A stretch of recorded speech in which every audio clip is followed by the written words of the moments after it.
өнеркәсіптік газ немесе сұйытылған көмірсутектерді сфералық резервуарларда сақтайды.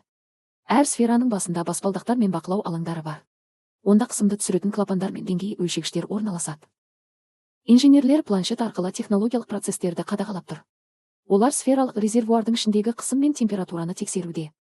Бұл зауыттың қауіпсіздігі мен тиімділігін қамтамасыз етудің маңызды бөлігі. Инженердің алдындағы экранда математикалық формулалар мен графиктер көрінеді. Ол жылу алмасу мен заттың булану жылдамдығын есептеп жатыр. Мұндай есептеулер зауыт жұмысын оңтайландыру үшін қажет. Инженерлер үлкен сфералық нысанды лазерлік сканерлеу арқылы оның радиусын өлшеп жатыр. Ортада орналасқан роботталған құрылғы сфераға лазерлік сәулелер бағыттап тұр. Бұл нысанның беткі қабатын миллиметрлік дәлдікпен өлшеу үшін қажет. Оң жақтағы экранда нысанның радиусы көрсетілген. Инженерлер роботтар мен лазерлік технологияларды қолдана отырып, күрделі инженерлік нысанның геометриялық дәлдігін тексеріп, оның сапасына сараптама жасайды. Бұл шар тәрізді резервуар. Шар көлемінің формуласы. Радиус ортасынан бетіне дейінгі қашықтық. Біз өлшедік, R 3 метр.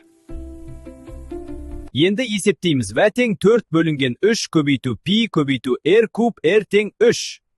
В тең 4 бөлінген 3 көбейту пи көбейту 27 тең 36 пи М куб. Нәтиже шықты. Шар көлемі өндірістегі қауіпсіздік пен дәлдіктің негізі.